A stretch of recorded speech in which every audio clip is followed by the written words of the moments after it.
Back to my channel. কেমন আছো তোমরা সবাই? আশা করি তোমরা খুব ভালো আছো, তোমাদের আশীর্বাদে আমি অনেক ভালো আছি। তোমরা হচ্ছে দিউস অফিসিয়াল। তো যাই হোক, আজকে আমরা ফ্যামিলির সবাই মিলে যাচ্ছি হচ্ছে ঠাকুরের স্থানে শিমনিবাস। তো আছে এখানে মা, জেঠি, বুনু, আমি আর দাদা গাড়ি নিয়ে আসতে গিয়েছে। তো গাড়িটা আনলে তো আমরা বেরিয়ে পড়বো। তো চলো যাওয়া যাক। তো ফাইনালি গাড়িতে উঠে পড়েছি।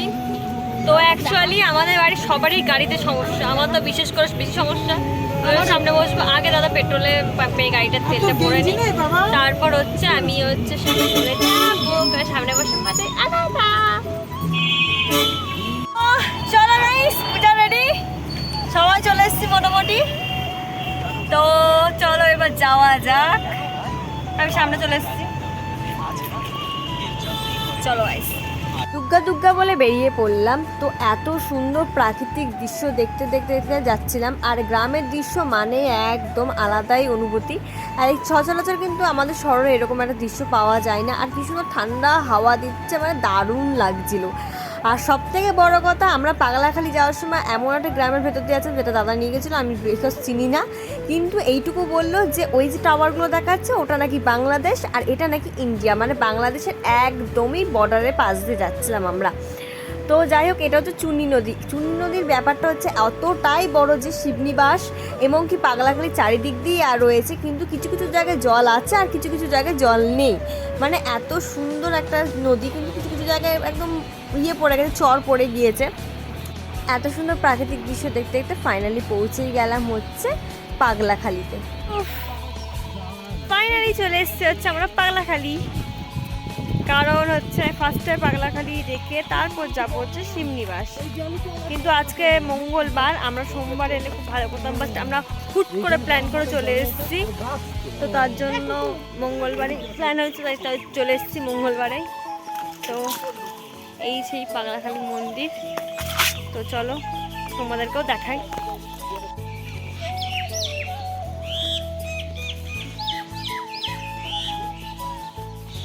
তো ফাইনালি চলেই এসেছি। আর এত সুন্দর চারিপাশটা যে কি বলবো, মনটা একদম ভরে আছে। অ্যাকচুয়ালি ঠাকুরের স্থানে এলে না সত্যি সত্যি মনটা একদম ভালো হয়ে যায়। হঠাৎ করে প্ল্যানগুলো সবসময় ভালোই হয়। বাড়িতে তো শুয়েছিলাম, জাস্ট দাদা বললো চ ঘুরে আসি। তো আমাদের বাড়ির লোকজন এক পায়ে খাড়া হয়ে গিয়েছে। তো যাই হোক, এখানে ফার্স্টে ঢুকছিলাম যে মন্দিরে, এই মন্দিরটা আমি ফার্স্টে এমএসি পাগলাখালি, আমার বাড়ির এত কাছে হয়েও আমি কিন্তু আসিনি। আর এখানে ছিল একটা কুকুর, দেখো গাছটা, এই গাছটাই হচ্ছে সব থেকে মেন। এই গাছেই নাকি ভোলে বাবা থাকে। আর এই গাছটার সাথে শিবনিবাসের শিবের নাকি প্রচুর মিল আছে, যেইটুকু শোনা কথা, যেটুকু জানি অ্যাকচুয়ালি। আর এখানে সবাই মানত করে ঢিল বেঁধে। তো এখানে আমরা তো পুজো দিইনি। আর অ্যাকচুয়ালি সোমবার আর বৃহস্পতিবারে এখানে অনেক বড় মেলা বসে, অনেক সুন্দর মানে পুজো হয়। কিন্তু আমরা গেছিলাম হচ্ছে মঙ্গলবার, তার জন্য হচ্ছে আমরা কিছুই দেখতে পারিনি। অবশ্য এরপরে একদিন অবশ্যই যাব। আর এখানে হচ্ছে বুনু হাত পাচ্ছে না বলে দাদা ওকে একটু কোলে তুলে নিয়ে এলো একটুখানি ঘন্টা বাজানোর জন্য। তারপর আমি এখানে নমস্কার করে নিলাম ঠাকুরকে ভালোভাবে, কারণ মনের যা যা আছে সবই তো প্রে করতে হবে না।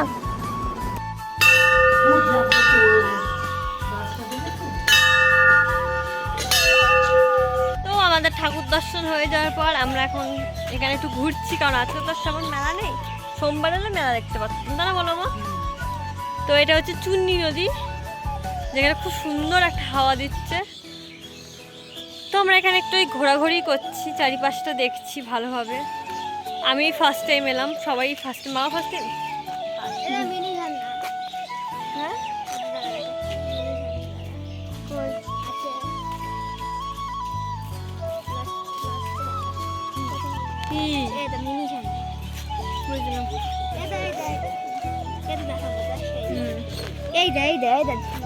চল এদিক ওই সাইডে।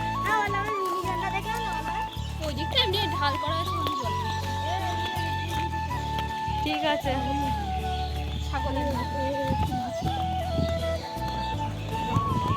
মানে খুব শান্তি লাগছে জাস্ট আর কি। তীর্থস্থান মানে শান্তির একটা জায়গা, না বল? ঠাকুরের স্থান মানে সত্যি কথা, সব জায়গায় ঠাকুরের স্থানে গেলে একটা শান্তি লাগে।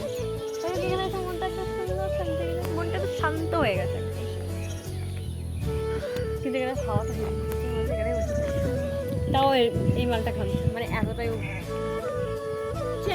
গরম লাগছে আমার। ক্যামেরাটা ফুল ছেড়ে আছে গরমে।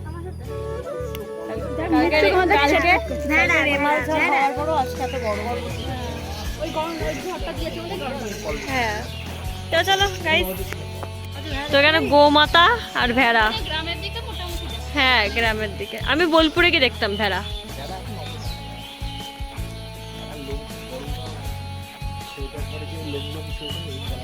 শিবনিবাসের কাছে এখান থেকে লাইন পড়ে জল ঢালার, এইখান থেকে ব্রিজ, মানে ব্রিজ থেকে লাইন ব্রিজ কোথায় আর মন্দির কোথায় দেখবো জল ঢালার লাইন। সবাই জানো শিবনিবাসে শ্রাবণ মাসে পায়ে হেঁটে এখান দিয়ে লাইন, গঙ্গা স্নান করে নবদ্বীপ থেকে পায়ে হেঁটে আসে, যেটা আমার দাদাও আসে। তো দাদা এসেছিস সবার? আমি আমার 8-9 বারে বেশি। মানে আমাদের তো কৃষ্ণনগরে বাড়ি, নবদ্বীপে যাই হেঁটে হেঁটে, নবদ্বীপে স্নান করে ওখান থেকে হেঁটে হেঁটে এত দূর শিবনিবাস মাছ দিয়ে যাচ্ছে, যেটা হচ্ছে দ্বিতীয় শিবলিঙ্গ, সব থেকে বড়, তাই তো? এখান থেকে লম্বা লাইন থাকে। এশিয়ার বৃহত্তম শিবলিঙ্গ হচ্ছে মাছদিয়া। এশিয়া মহাদেশ, ভারত কি এশিয়ার দ্বিতীয় বৃহত্তম শিবলিঙ্গ?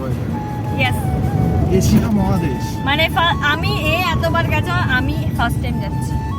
তো যাই হোক, জানি না, এটা জ্যৈষ্ঠ মাস তো, আষাঢ় শ্রাবণ মাসে তোরা এখান থেকে তাহলে ভাবো কতটা লাইন, কতখানি রাস্তা ভাবো। বাবারে এতটা লাইন! সকাল 7টায় যদি আমরা লাইনে দাঁড়াই, জল ঢালতে ঢালতে বেলা 11:30-12টা বেজে যায়।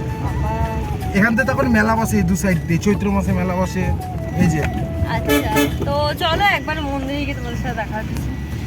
ফাইনালি চলে এসেছি শিবনিবাস, আর এইখানে আমি ফার্স্ট টাইম এসেছি। আমার মজাটা প্রচণ্ড লাগছিল যে এই জায়গাটা আমি এত লোকের মুখে শুনেছি, আর দেখো ওই ফোকরে ফোকরে কত টিয়া পাখি, কি সুন্দর চারিদিকটা। তো চলো ফার্স্ট টাইম বাবাকে, মানে শিবনিবাসের বাবাকে দর্শন করবো। বাবাকে দর্শন করতে এই তো এখানে খোলো।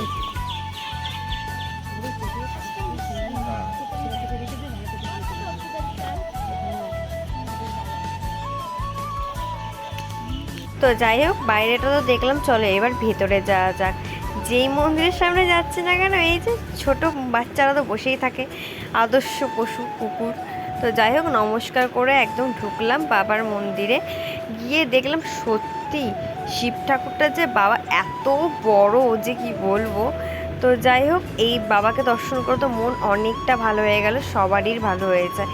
আর তীর্থস্থান, ঠাকুরের স্থানে ভ্রমণ করার মতো শান্তি মনে হয় আমার আর কোথাও পাওয়া যায় না, যতই যেখানে অনেক অনেক সুন্দর সুন্দর জায়গায় ঘুরতে যায় না কেন। তো আমি তো ফার্স্ট টাইম দেখলাম, আমার তো মনের মধ্যে আলাদাই মজা লাগছিলো যে এতদিন লোকের মুখে শুনে এসেছি রাজা কৃষ্ণচন্দ্র তৈরি করেছে জিনিসটা, এতটা কাজ, মানে অনেকটাই দূরে কৃষ্ণনগর থেকে। তো আমার দেখে আলাদাই শান্তি লাগছিলো যে এতদিন লোকের মুখে শুনে এসেছি, আমি ফাইনালি নিজের চোখে দেখছি। হ্যাঁ, আমি প্রথমবার গিয়েছি মাছদিয়ায়, এবং প্রথমবার এই শিবনিবাসে আমি এসেছি, তার জন্য আমার মনের আনন্দটা অনেক অনেক। প্রচুর টিয়া পাখি ওইখানে। তো বাবা দর্শন তো মিল গায়া, এবার কোথায় যাবো আমরা?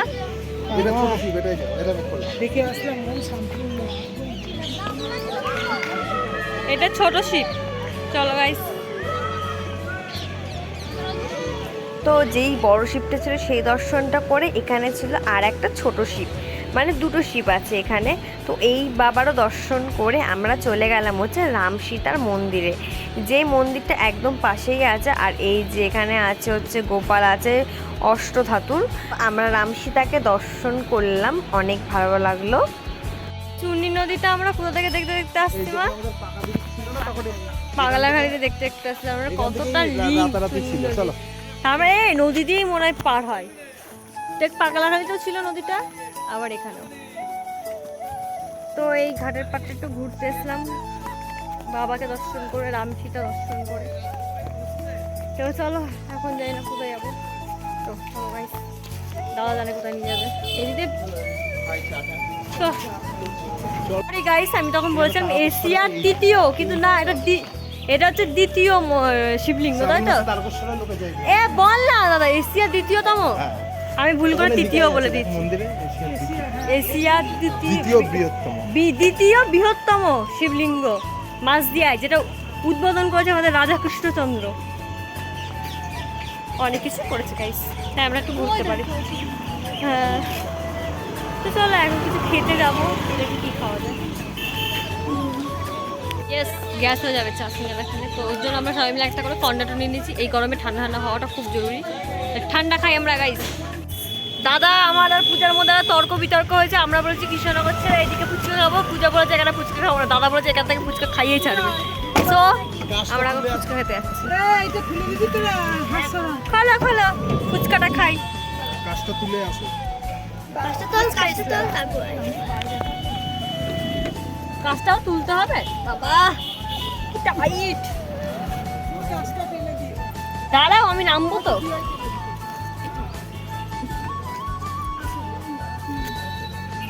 বাবা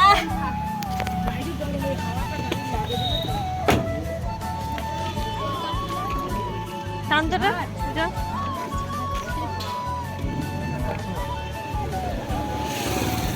চুলটাই বেঁধে নিয়েছি, গরম লাগছিল।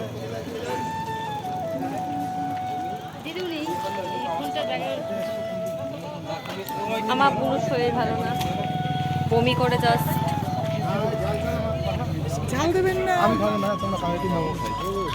সো গাইস ফুচকা খাওয়ার পর তো আবার জাস্ট উঠে পড়লাম গাড়িতে। পূজাদেরকে দেখা যাচ্ছে না, আমি সামনে বসলাম। করে রাগ করলি পূজা তুই? রাগ করবো কি করতে? তোর মুখ দেখে মনে হলো গরম লাগে। হ্যাঁ ও তো বললাম একটু বসি, তারপরে দিয়াই তো বসবো, তো নিজেই বললো। তো যাই হোক ফুচকা খেয়ে বিশাল ঝাল লেগেছে, তো চলো বাড়ি যাওয়া যাক। গাড়ি চলে এসেছি, দাদা এখন যাবে হচ্ছে গাড়ি রাখতে গ্যারেজে। তো টাটা বাই বাই দাদা, দাদা বাই বাই। এটা কি হলো? এটা জোরে রে যাতে আটকাই। তো চলো বাড়ি যাই, অনেক জার্নি করলাম, অনেক মানে একটুখানি ঘোরাটা কিন্তু ভালোই হলো না বল? ডাউন হলো ঘোরাটা পুরো একদম সুন্দর ঘোরা, কিন্তু আমার বোনের একটু শরীরটা খারাপ হয়ে গিয়েছে। তো চলো বাড়ি যাওয়া যাক। তো গাইস বাড়ি তো চলে এসেছিলাম, কিছুক্ষণ ধরে শুয়েছিলাম, ফোন গাচ্ছিলাম। আমি না ইন্ড করতে ভুলে গিয়েছি ভিডিওটা শুয়ে থেকে থেকে। তো যাই হোক আজকের ভিডিওটা কেমন লাগলো তোমরা অবশ্যই কমেন্ট করে জানিও। আর হ্যাঁ যারা যারা আমার চ্যানেলে নতুন আসছো তারা কিন্তু অলরেডি অবশ্যই সাবস্ক্রাইব করবে চ্যানেলটাকে। টাটা বাই বাই, দেখা হবে পরের একটা ভিডিওতে। ততক্ষণের জন্য আপনারা সবাই সুস্থ থাকুন, ভালো থাকুন, বাই।